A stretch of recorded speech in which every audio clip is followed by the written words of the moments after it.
double actuation inéluctable et incoercible. La métaphysique. Oh, mais qu'est-ce que tu fais là?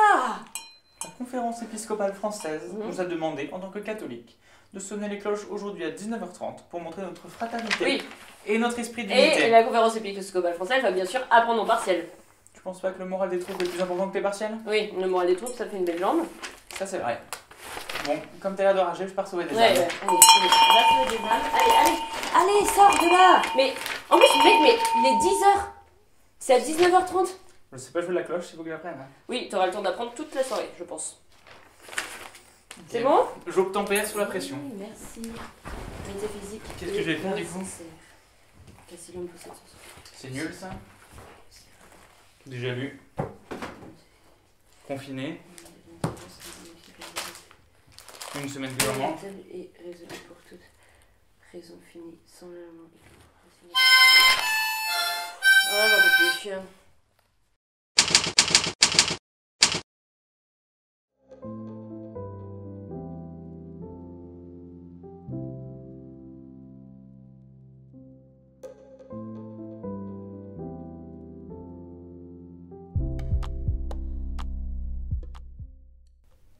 Dans cet évangile, les disciples demandent à Jésus d'où vient le malheur de cet aveugle.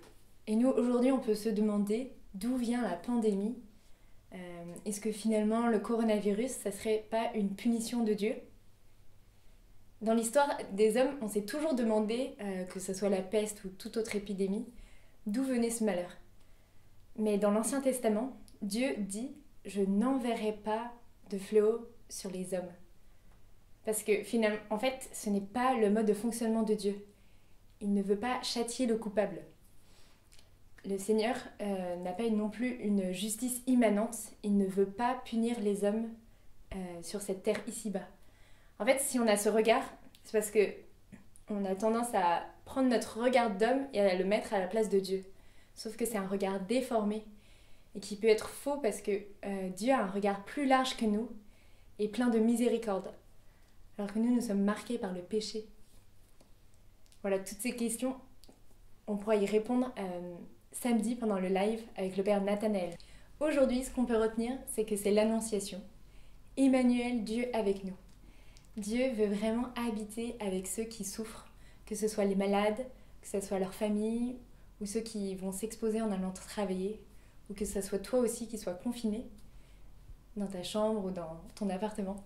Le Seigneur veut venir habiter là où on est. Comme le témoignait ce médecin italien, il disait « Moi, quand je me sens plus capable d'agir, je vois que seulement Dieu peut le faire. » Et voilà, le Seigneur veut venir habiter de sa paix et de son espérance, chacun pendant cette pandémie. Et j'aime beaucoup aussi cette phrase de Claudel qui nous dit « Dieu n'est pas venu supprimer la souffrance, mais il est venu la remplir de sa présence. »